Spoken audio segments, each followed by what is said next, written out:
Hi, ഇന്ന് നമ്മൾ എന്തിനെ കുറിച്ചാണ് സംസാരിക്കാൻ പോകുന്നതെന്ന് വെച്ചാൽ സൈക്കോളജിയെക്കുറിച്ചാണ് അല്ലേ.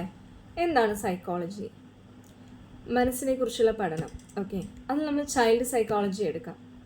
കുട്ടികളുടെ മനസ്സിനെ കുറിച്ച് മനസ്സിലാക്കി പാരൻസ് കുട്ടികൾക്ക് വേണ്ട കാര്യങ്ങൾ ചെയ്തു കൊടുക്കുകയാണെങ്കിൽ കുറച്ചും കൂടി കാര്യങ്ങൾ എളുപ്പമായിരിക്കും അല്ലേ. ഇപ്പോൾ സ്കൂളുകൾ തുറന്നേ ഉള്ളൂ, കുട്ടികൾക്ക് ഇനി പരീക്ഷയൊക്കെ വരാൻ പോകുന്നതാണ്.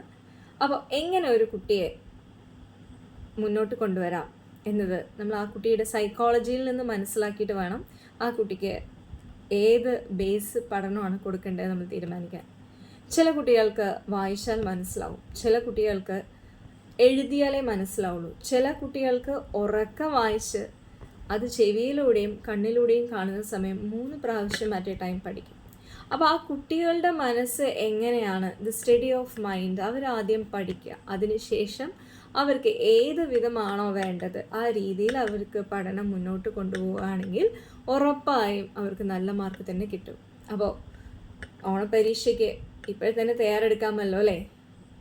ബൈ.